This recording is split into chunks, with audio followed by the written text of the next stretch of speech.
Welcome my dear rockets, कैसे हैं आप सभी। जब डिटेक्टिव मूवीज या सीरीज की बात होती है तो हमारे मन में बस एक ही नाम आता है, शर्लक होम्स। लेकिन शर्लक होम्स जैसे तेज और इंटेलिजेंट डिटेक्टिव्स पहले भी थे, आज भी हैं। अब आज ही की मूवी ले लीजिए, जो ना सिर्फ एक डिटेक्टिव मूवी है बल्कि थोड़ी थोड़ी कॉमिकल भी है, और यही बात इसे और भी इंटरेस्टिंग बना देती है। जंगल में कत्ल हुआ है, लाश मिलती है, वो केस एक डिटेक्टिव के हाथ लगता है जिसका इन्वेस्टिगेटिंग स्टाइल एकदम हटकर है, मतलब उस तरह कॉमिकल टाइप का इंसान है। अब इससे ज्यादा बताकर हम सस्पेंस को नहीं तोड़ेंगे, तो चलिए इस जुआई के राइड के लिए तैयार हो जाइए और एंड तक जरूर देखिए। हमें यकीन है कि आपको ये मूवी बहुत ही डिफरेंट और इंटरेस्टिंग लगेगी, जिसका नाम है प्राइवेट आई। बाकी अगर आप चैनल पर नए हो तो सब्सक्राइब कीजिए, पुराने हो तो बहुत बहुत धन्यवाद। मूवी की शुरुआत होती है 1910 में कोरिया के एक घने जंगल में। एक मेडिकल स्टूडेंट आधी रात को एक पहिए वाली रेडी लेकर जंगल में आ जाता है। ये मरे हुए जानवर ढूंढ रहा है ताकि उसके शरीर का विश्लेषण कर पाए और कुछ सीख पाए। तभी उसको एक इंसान की लाश मिलती है। वो बड़ा खुश हो जाता है कि अब ह्यूमन बॉडी के बारे में प्रैक्टिकली सीख पाऊंगा।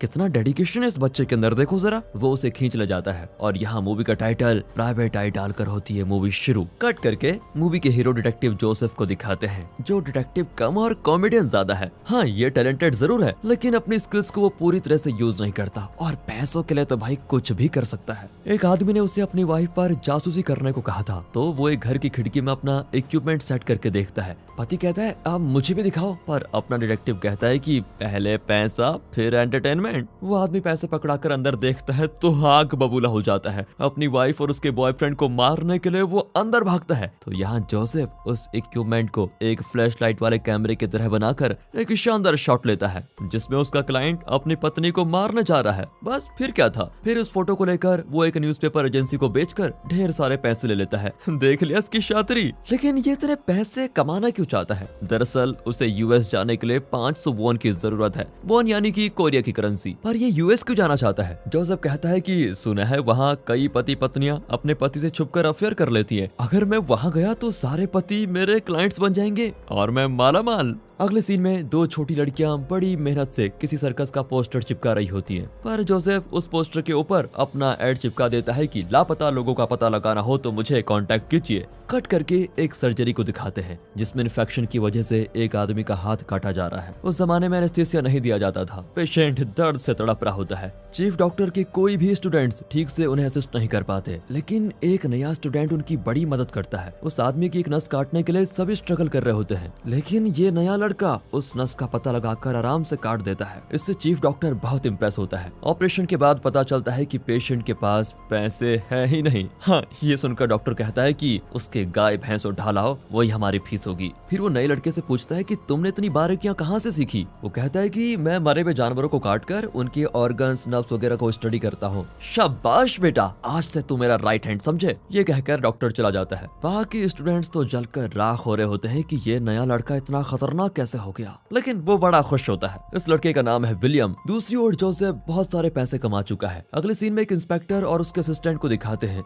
जो बड़ी टेंशन में एक मिनिस्टर के घर जा रहे हैं। मिनिस्टर का बेटा, जिसका नाम रियान है, उसका कत्ल हो गया है, लेकिन लाश गायब है। अब इंस्पेक्टर कुछ ज्यादा ही भोंदू है और क्राइम सीन पर जाकर कहता है कि जल्दी जल्दी खून साफ करो, अगर मिनिस्टर ने देख लिया तो उसका सर फिर जाएगा। इतने में मिनिस्टर आ जाता है और खून देखते ही सीधा बेहोश। होश आने पर वो इंस्पेक्टर से कहता है कि तुम इस केस को सॉल्व कर दो, मैं तुम्हें डबल ट्रिपल प्रमोशन दिलवा दूंगा, बस केस सॉल्व कर दो। इंस्पेक्टर भी बाहर जाकर दिन में सपने देखने लगता है। फिर अपने असिस्टेंट से कहता है कि एक काम करो, इस केस को हमें अलग तरीके से इन्वेस्टिगेट करना होगा। तुम्हारे हिसाब से इस कत्ल को सबसे पहले किसने देखा होगा? असिस्टेंट इससे ज्यादा भोंदू है। कहता है सर, आई नो इट, सबसे पहले तो कातिल ने ही देखा होगा। एम आई राइट सर? अबे चुप ओ गधे, यहाँ सीरियस बात चल रही है। तूने क्या पैसे देकर ज्वाइन किया था नौकरी? यहाँ मिनिस्टर को चेक करने के लिए वही चीफ डॉक्टर आता है और उसके साथ विलियम भी होता है। मिनिस्टर बहुत रोता है कि मैंने अपने बेटे को मिनिस्टर बनाना चाहा, लेकिन बेचारे का कत्ल हो गया। अब विलियम समझ नहीं पाता कि यहाँ कौन मर गया जो ये आदमी इतना मातम बना रहा है। सोचते सोचते वो पीछे मुड़कर फोटो को देखता है तो उससे लगता है शॉक। फोटो वाले इसी लड़के की लाश को विलियम जंगल से उठाकर घर लेके गया था। अब घबराहट में वो हाथ में रखी चीजें गिरा देता है, जिसके लिए उसे खूब डांट भी पड़ती है। हे भगवान, मुझे क्या पता था कि वो इस मिनिस्टर के बेटे रियान की लाश है। अब यहाँ रहा तो मेरी अर्थी निकलेगी। वैसे हीरो तो जोसेफ है, लेकिन विलियम का कैरेक्टर दोस्तों आपको कैसा लगा कमेंट करके बताइएगा। अब डर के मारे वो शहर छोड़ने का फैसला करता है, पर पूरे शहर में रियान के पोस्टर्स लग चुके हैं, जिसमें लिखा है कि इसके कातिल को पकड़ने वाले को 500 वॉन दिया जाएगा। टेंशन में विलियम सारे पोस्टर्स फाड़ने लग जाता है। एक जगह उस पोस्टर के नीचे जोसेफ का ऐड देखकर वो जोसेफ के घर चला जाता है। दरवाजा खोलते ही जोसेफ तो सब्जी मंडी वाले की तरह दाम फिक्स करने पे तुला होता है और पूछता है कि केस क्या है भाई, जल्दी बताओ और कितने पैसे मिलेंगे। विलियम भी कहता है कि एक कातिल का पता लगाना है। अब कत्ल का नाम सुनते ही जोसेफ तो दरवाजा ही बंद कर देता है और कहता है नहीं नहीं, मैं छोटे मोटे केस नहीं लेता हूँ बेटा, मुझे लाइफ में रिस्क वाले केस पसंद नहीं है और चाहिए भी नहीं। जिस पतली गली से आया है ना उसी से वापस चले जाओ। पर विलियम एक छोटे से गैप से पैसे घुसाता है और कहता है मैं आपको मुंह मांगी रकम देने को तैयार हूँ। अब जोसेफ खुश होकर पैसे गिनता है तो सिर्फ 10 वॉन होते हैं। वो चिल्लाता है कि अबे ये तुम्हें मुंह मांगी रकम लगती है क्या, मुझे इतना सस्ता समझा है क्या? सर ये तो सिर्फ मेरी बात सुनने के लिए पैसे हैं, काम के तो बहुत पैसे मिलेंगे। जोसेफ भी मानकर उसके घर चला जाता है। लाश पर सिलाई कढ़ाई देखकर जोसेफ पूछता है कि ये क्या है। विलियम बताता है कि मैं एक मेडिकल स्टूडेंट हूँ और मैंने अपनी स्टडी के लिए इसके कुछ ऑर्गन्स निकाल लिए थे। वाह बेटा, तू तो बड़ा चालू निकला। ठीक है, वैसे इसका चेहरा मुझे देखा देखा सा लग रहा है। विलियम भी कह देता है कि क्यों ना हो सर, ये मिनिस्टर का बेटा है, मतलब था। ये सुनते ही जोसेफ तो निकल लेता है। कहा मैं यूएस में सेटल होना चाहता था और तू मुझे जेल में सेटल करवाना चाहता है? नो चांस, मैं करूंगा ही नहीं। अब विलियम कहता है कि एक बार सोच लीजिए, मैं आपको 500 वॉन दूंगा। हाँ, ये रकम सुनकर जोसेफ फिर रुक जाता है क्योंकि उसे यूएस जाने के लिए 500 वॉन कैसे भी करके चाहिए। अच्छा एक बात बताओ, तुम दिखने में इतने अमीर तो नहीं लगते, फिर इतने पैसे दोगे कहाँ से? विलियम भी कह देता है कि कातिल को जो पकड़ेगा उसे 500 वॉन मिलेंगे। जोसेफ फिर मुंह मोड़कर जाने लग जाता है, लेकिन बेचारा विलियम भीख मांगता है कि प्लीज सर, जाने से पहले इस नाचीज की जिंदगी के बारे में जरा सोच लीजिए, मुझे बचा लीजिए। ठीक है, ज्यादा नाटक मत कर, करता हूँ कुछ। अब इनकी पार्टनरशिप आपको पसंद आई हो तो वीडियो को लाइक ठोक दीजिए। अगले दिन विलियम जोसेफ को उस जगह लेके जाता है जहां उसे लाश मिली थी। ठीक है, अब बताओ कि लाश कहां और कैसे पड़ी हुई थी। विलियम खुद ही लाश की तरह गिर पड़ता है। इतनी ओवर एक्टिंग मत कर भाई, तुझे ऑस्कर नहीं मिलेगा। हाँ, अपने हीरो का दिमाग भी बहुत तेज है। वो समझ जाता है कि यहाँ खून के निशान नहीं है, मतलब खून कहीं और हुआ और लाश को यहाँ फेंक दिया गया था। देख राजा, केस सॉल्व हो गया है। जो कातिल था वो यहाँ पहिए वाली रेडी में एक लाश को लाया था। अरे सर, वो गाड़ी कातिल की नहीं मेरी थी, मैं ही उस गाड़ी में लाश को यहाँ लेके आया था। अब जोसेफ के चेहरे का दिया बुझ जाता है और वो विलियम को डांटता है कि तुमने अपनी कब्र खुद ही खोद ली है बेटा। यहाँ पता चलता है कि कोई छुपकर इन्हें देख रहा है। जोसेफ को पता चल जाता है और वो उसको चेस करने लगता है। वो तो हाथ नहीं लगता, पर ये दोनों किसी दुकान में जाकर गिर जाते हैं। अगले सीन में जोसेफ सारा नाम की लड़की की वर्कशॉप में पहुंचता है जो कई तरह के इक्विपमेंट्स बनाती है। सारा भी यूएस जाना चाहती है। शायद जोसेफ इसे पसंद करता है और इसलिए वो खुद भी यूएस जाना चाहता है। दूसरी ओर सिटी के पुलिस कमिश्नर को दिखाते हैं जो एलेक्स नाम के आदमी से बात कर रहा होता है। एलेक्स कहता है कि मैं आपके लिए कितना कुछ करता हूँ, अब आप भी मेरा इंट्रोडक्शन गवर्नर से करवा दीजिए। हाँ करवा दूंगा, लेकिन मैंने जो मांगा था वो तुम लाए हो या इस बार भी ठेंगा दिखाकर चले जाओगे? नहीं सर, इस बार तो पक्का लेकर आया हूँ। इनके बीच कुछ लेन देन है जो बाद में पता चलेगा। अगले दिन जोसेफ पुलिस के भेस में मिनिस्टर के घर जाता है। वहाँ सबको डांटता है कि इस खून को किसने साफ किया, ये क्राइम सीन है, देखता नहीं क्या? मेड कहती है कि आपके इंस्पेक्टर ने साफ करने को कहा था। जोसेफ उसे बाहर भेज देता है और क्राइम सीन की जांच करने लगता है। वो एक शोकेस देखता है जिसके अंदर एक सीक्रेट कंपार्टमेंट होता है। उसमें एक कपड़ा होता है जिसमें व्हाइट कलर का पाउडर है। इतने में इंस्पेक्टर का असिस्टेंट आकर जोसेफ पर चिल्लाता है कि तुम कौन हो और यहाँ क्या कर रहे हो? जोसेफ इस सिचुएशन को खूब संभालता है कि अरे अपने हायर ऑफिसर को नहीं पहचानते? कहाँ है वो पागल इंस्पेक्टर जिसने ये साफ करने को कहा? असिस्टेंट तो डर जाता है कि ये सच में हायर ऑफिसर है, लेकिन इंस्पेक्टर बाहर ही खड़ा होता है और फिर जोसेफ को वो स्टेशन ले जाकर उसकी धुलाई करते हैं। इंस्पेक्टर कहता है कि तुम वही 2 टकिए के डिटेक्टिव हो ना जो पति पत्नी के बीच झगड़ा करवा के पैसे कमाता है। खैर तुम्हें इस केस में पढ़ने की जरूरत नहीं है क्योंकि हम कातिल को पकड़ चुके हैं। दरअसल इन लोगों ने एक बेचारे पागल को कातिल समझकर पकड़ लिया और उसे अंधाधुंध पीट भी रहे होते हैं। पुलिस का इंटेलिजेंस देखकर जोसेफ फूट फूट कर हंसने लगता है। फिर इंस्पेक्टर गुस्से में सभी को मारकर भगा देता है। अब जोसेफ विलियम के घर जाता है। हाँ गुरु, लगता है आज कुछ ज्यादा ही मार पड़ी है आपको। गलती तूने की और भुगत मैं रहा हूँ, लेकिन सुन ले चेले, इस बार मुझे एक जबरदस्त क्लू मिला है। ये कहकर वो अपनी पैंट के अंदर हाथ घुसाता है। क्रू, ये भी कोई क्लू रखने की जगह है? छी।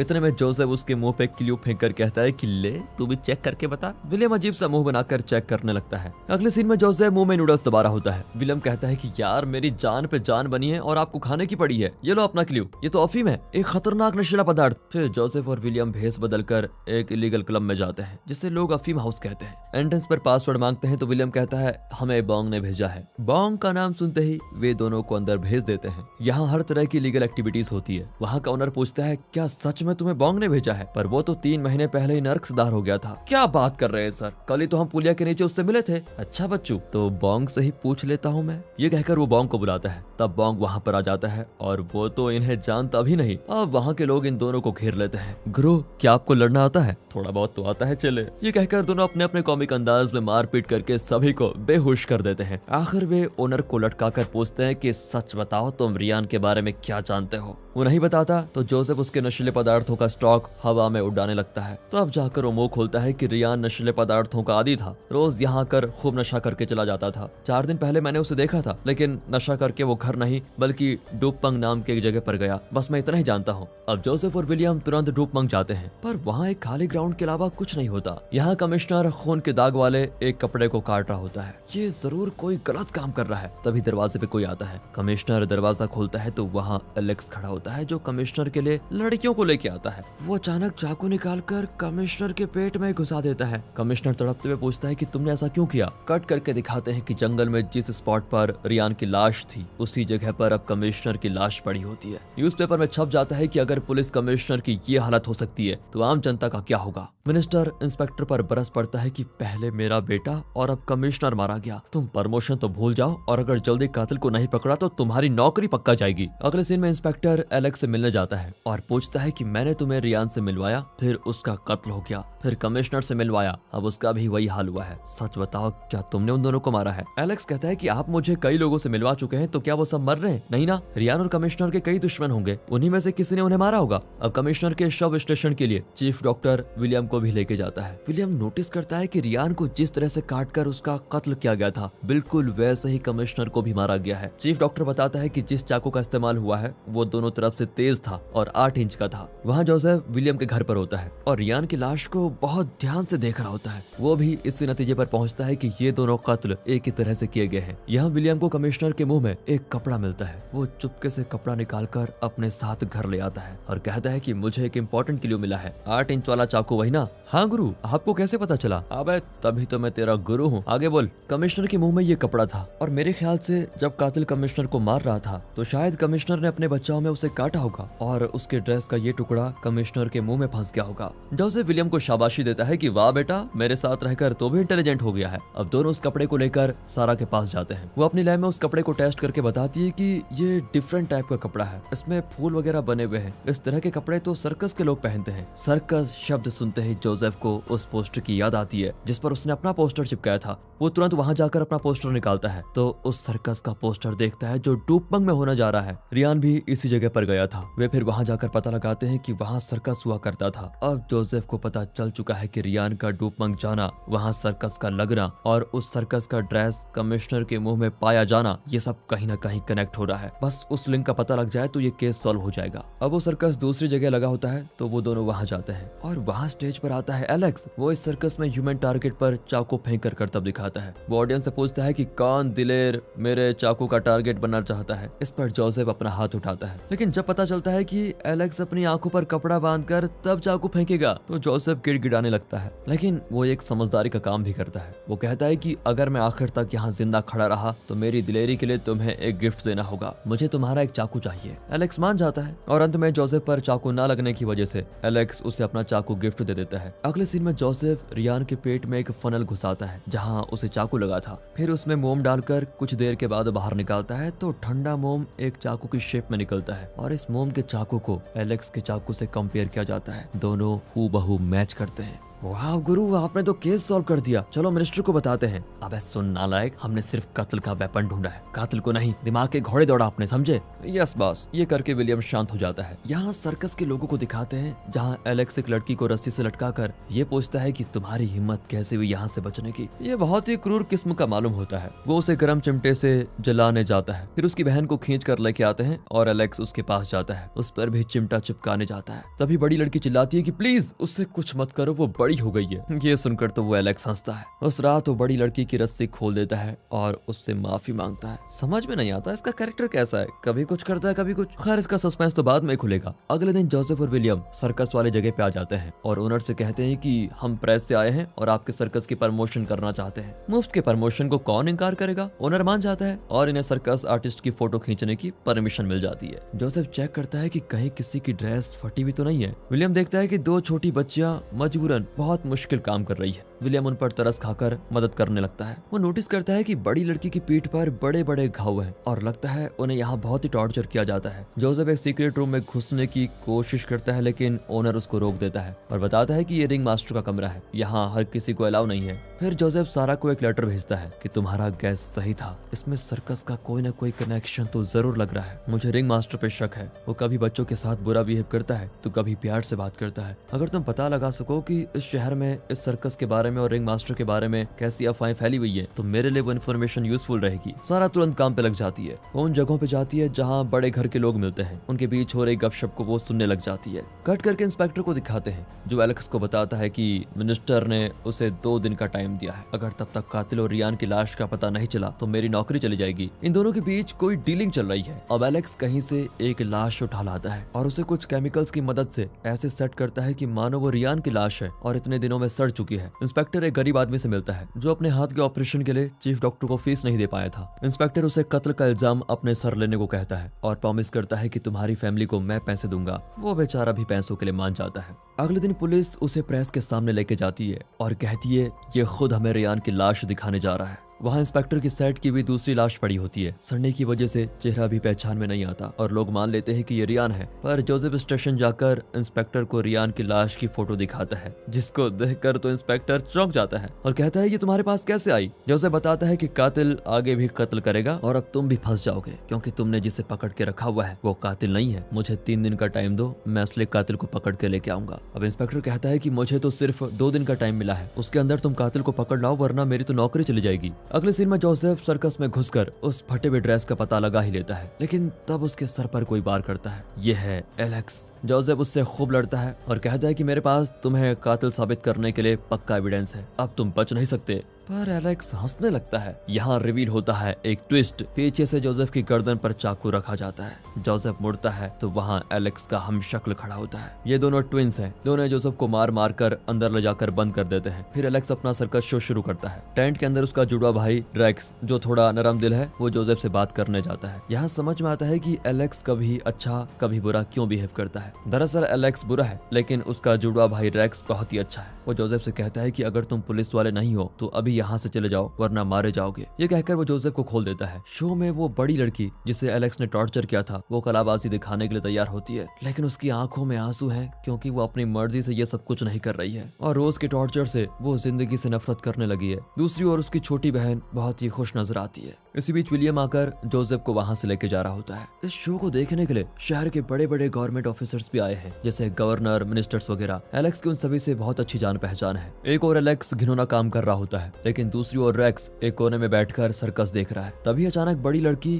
कलाबाजी दिखाने के बजाय अपना हाथ छोड़कर नीचे गिरकर खुदकुशी कर लेती है। उसके साथ न जाने क्या हो रहा था और वो अब जीना नहीं चाहती थी। ये देखकर वहाँ के सरकारी लोग निकलने लग जाते हैं वरना प्रेस उन पर सवाल उठाएगी। नीचे रेक्स उस लड़की को उठाकर बहुत रोता है और गुस्से में वो अपने भाई को ही पीटने लगता है कि मेरी बेटी जैसी थी लेकिन तुमने उसकी जान ले ली। पर उस लड़की की सांस चल रही होती है तो वो उसके गले में ट्यूब घुसाकर सांस लेने में मदद करता है। एलेक्स और रेक्स की लड़ाई में एक मारा जाता है। इंस्पेक्टर वहाँ पर आता है तो जिंदा आदमी खुद को एलेक्स बताता है और कहता है कि ये मेरा भाई रेक्स है और यही खून कर रहा था। अब वो मर चुका है इसलिए तुम अपना केस क्लोज कर लो। इंस्पेक्टर जोसेफ को बताता है कि अब तुम इस केस में दखल मत दो, रेक्स एक खूनी था। ये कहकर वो जोसेफ के पॉकेट में थोड़े पैसे घुसाकर चला जाता है। विलियम उस लड़की को चीफ डॉक्टर के पास लेके जाता है पर चीफ डॉक्टर बिना पैसे के कुछ नहीं करता। विलियम उस पर चिल्लाता है कि तुम डॉक्टर नहीं कुछ और ही हो, मैं खुद ही उसे बचा लूंगा। हाँ, ये कहकर वो लड़की का ट्रीटमेंट करने लगता है। अब जोसेफ को यहाँ पर कोई काम नहीं है और वो यूएस जाने के लिए तैयार हो जाता है। वो सारा से मिलने जाता है तो वो एक सस्पेंस रिवील करती है। उसने जिन लोगों की गॉसिप सुनी थी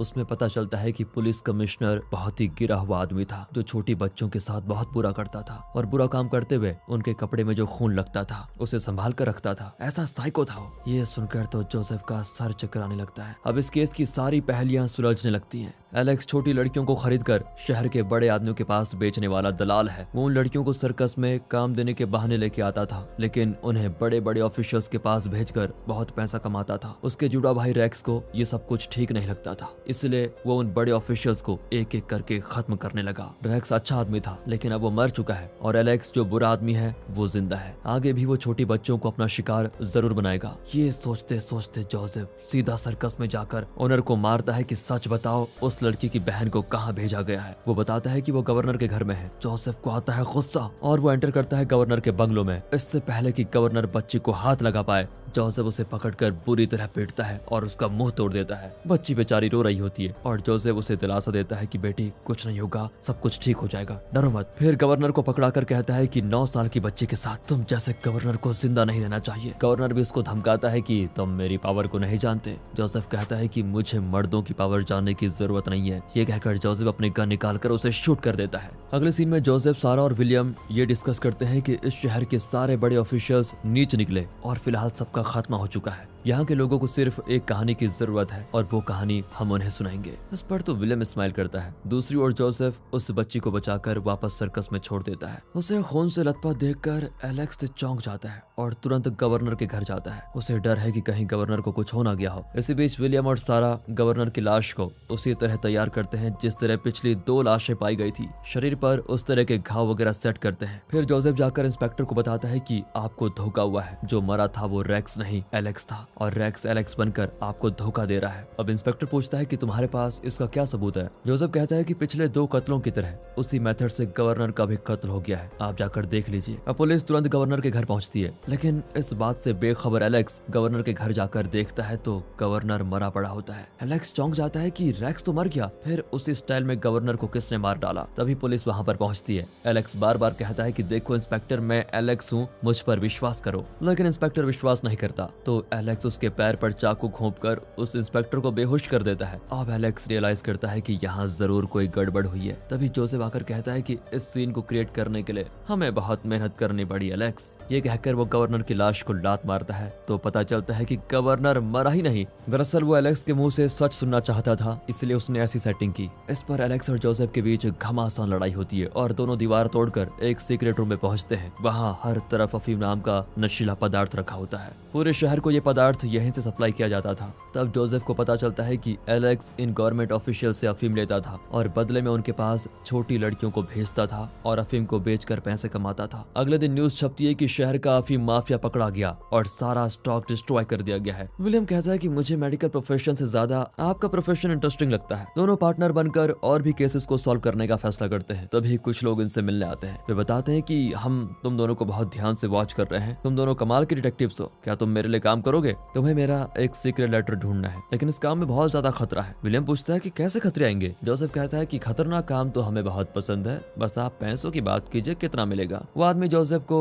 एक बहुत ही मोटी रकम देने के लिए मान जाता है और अपने आदमियों को लेकर चला जाता है। विलियम की सच में समझ में नहीं आता कि बिना कुछ जाने जोसेफ इस केस को क्यों ले रहा है। तब जोसेफ बताता है कि अरे मेरे घोंचू चेले, उस आदमी को तुमने पहचाना नहीं क्या? अबे वो अपने देश का राजा है, राजा। आज से हम राजा के लिए काम करने जा रहे हैं। विलियम तो नाचने लगता है कि गुरु अब तो हम दोनों लाइफ में सेटल हो जाएंगे, समझो। ये कहकर दोनों गले लगकर उछलने लगते हैं। और दोस्तों, आप हमारे दूसरे चैनल को आराम से बैठकर सब्सक्राइब कर सकते हैं, मूवीज वेदर को। तो दोस्तों, कैसी लगी मूवी? अगर ये वीडियो अच्छी लगी हो, स्टोरी अच्छी लगी हो, एक्सप्लेनेशन अच्छा लगा हो तो ज्यादा से ज्यादा शेयर करें, वीडियो को लाइक कीजिए और चैनल को सब्सक्राइब। मिलते हैं अगली वीडियो में, तब तक के लिए गुड बाय, अपना ख्याल रखिए and finally thanks for watching.